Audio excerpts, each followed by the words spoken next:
नमस्कार मित्रांनो, आजच्या व्हिडिओत आपण जाणून घेणार आहोत विशेष शिक्षकाचा पहिला पगार किती असतो। आता 30 ऑक्टोबर 2025च्या GR नंतर शासनाने विशेष शिक्षकांसाठी आता वेतन श्रेणी देण्याचे ठरवले आहे आणि त्यानुसार विशेष शिक्षकाचा पहिला पगार किती निघेल ते आपल्याला आज बघायचं आहे।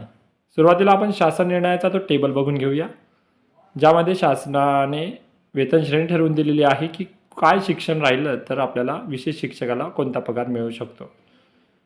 तर एक नंबरचा आपण बघतोय HSC DED जर आपला असेल तर विशेष शिक्षकाला DEDवर S10 ही वेतन श्रेणी म्हणजे 29,200 प्रमाणे किती पगार मिळेल ते आज आपण आजच्या व्हिडिओमध्ये बघणार आहोत। आणि हे पद सोडलं म्हणजे DED 12वी DED HSC DED नंतर जे सर्व जे आपले स्तर आहेत, जसं पदवी प्लस DED असेल तर पदवीधर शिक्षकाचं जे स्केल असतं तेच विशेष शिक्षकाला मिळतं म्हणजे S14। इथून सर्व जे शिक्षण आहे त्या सर्वांना विशेष शिक्षकाचं जर हे शिक्षण झालेलं असेल तर त्यांना S14 म्हणजे 38,600 1,22,800 ही स्केल देय राहील। 2 नंबरमध्ये आपण बघतोय पदवी प्लस DED स्पेशल समकक्ष S14 38,600 1,22,800। त्यानंतर तिसरं आपण पदवी आणि BED असेल तर आपल्याला S14 म्हणजे 38,600 1,22,800। म्हणजे इथून पुढचे आपल्याला BED असो DED असो पदवी असो पदव्युत्तर पदवी असो आपल्याला S14 हे स्केल विशेष शिक्षकाला मिळणार आहे। आणि त्यानुसार विशेष शिक्षकाचा पहिला पगार किती असेल, S10 प्रमाणे किती असेल, S14 प्रमाणे किती असेल, ग्रामीण भागातील पगार किती असेल, शहरी भागातील पगार किती असेल, या सर्वांची आपण सविस्तर माहिती आजच्या व्हिडिओमध्ये बघणार आहोत। चला तर मग व्हिडिओला सुरुवात करूया।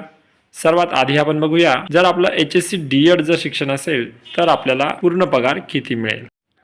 तर विशेष शिक्षकाचा पहिला पगार बघत असताना विशेष शिक्षकाला मिळणारा पहिला पगार 30 ऑक्टोबर 2025च्या शासन निर्णय मंजुरी नंतर।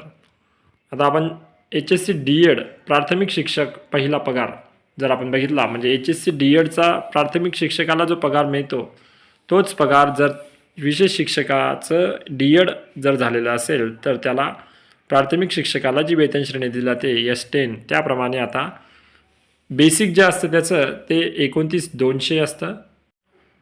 यानंतर HRA जो असतो हा आपण ग्रामीण भागातील पगार बघत आहोत। जर आपली अपॉइंटमेंट ग्रामीण भागात झाली असेल, ग्रामीण भागातल्या शाळेत झाली असेल तर आपल्याला HRA जो असतो तो 10% मिळतो। आता 10% म्हणजे बेसिकच्या 10%, मग तो 29,200 आपलं बेसिक आहे तर त्या बेसिकचा 10% म्हणजे 2,920। त्यानंतर DA आपल्याला 55% मिळणार आहे जो की होतो 16,060। त्यानंतर TA असतो 1,350। असा एकूण जर आपण सॅलरी बघितली S10 HSC DED विशेष शिक्षकाची तर ती होते 49,530। ही आपली टोटल सॅलरी असते। आता या टोटल सॅलरीमधून NPSचा डिडक्शन पण होणार आहे, त्यावरही आपण एक विशेष व्हिडिओ बनवणार आहोत। NPS डिडक्शन करून अजून इतर जे डिडक्शन असतात ते करून इन हँड सॅलरी किती मिळते। आज फक्त आपण टोटल सॅलरी किती आहे ते आपण आज बघणार आहोत।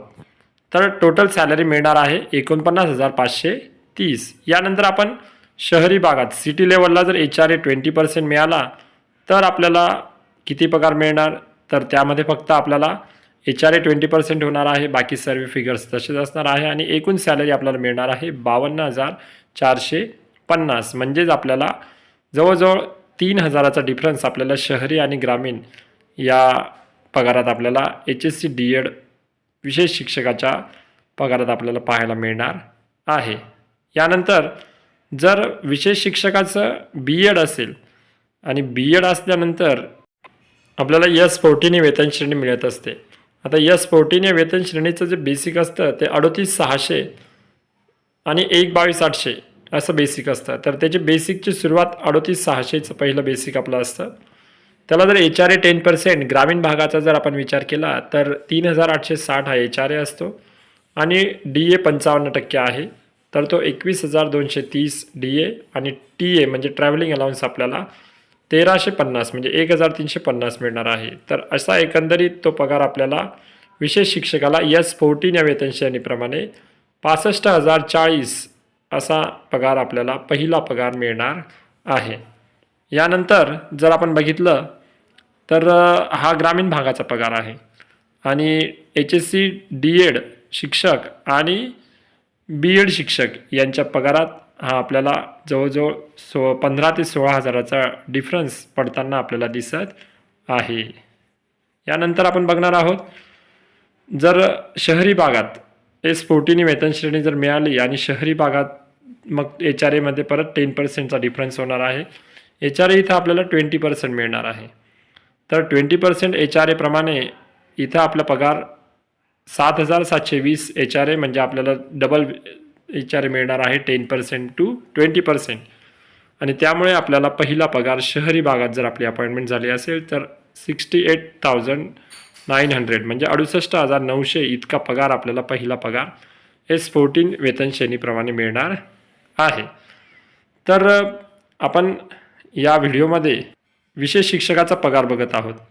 आता विशेष शिक्षकाचा पगार बघत असताना विशेष शिक्षकाला NPS फॅसिलिटी देखील उपलब्ध असते. त्यामुळे NPSची कटिंग करून इन हँड सॅलरी किती मिळते या विषयावर पण आपण एक व्हिडिओ जरूर बनवणार आहोत. आणि त्यात इतर जे डायरेक्शन्स असतात ते सर्व आपण दाखवणार आहोत.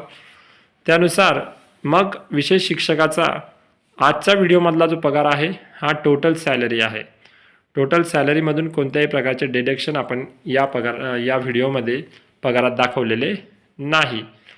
तर अशा पद्धतीने आपण जर बघू शकतो की HSC DED आणि BEd जे विशेष शिक्षक आहेत त्यांना बेसिक HRA DA आणि TA हे सर्व कॅल्क्युलेशन्स एकत्र करून आपण चारही पद्धतीने पगार बघितलेला आहे.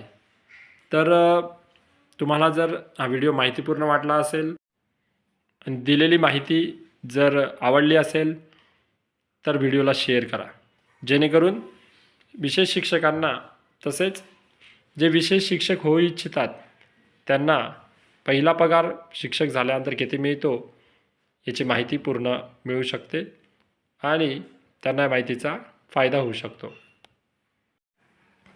अशाच नवनवीन आणि माहितीपूर्ण व्हिडिओसाठी आणि शालेय शिक्षण, वेतनासंबंधित प्रश्न आणि शिक्षकांचे वेगवेगळे शासन निर्णय जाणून घ्यायचे असतील तर चॅनलला यासाठी सबस्क्राईब करा आणि ही माहिती जास्तीत जास्त आपल्या शिक्षण बंधूंपर्यंत पोहोचावी त्यासाठी व्हिडिओला शेअर करत चला. व्हिडिओ आवडला तर व्हिडिओला हाईप देखील करा व कमेंट नक्की करा, जेणेकरून आपल्याला व्हिडिओ कसा वाटला हे आम्हाला कळू शकेल. भेटूया पुढच्या व्हिडिओत अशाच एका नवीन माहितीसह.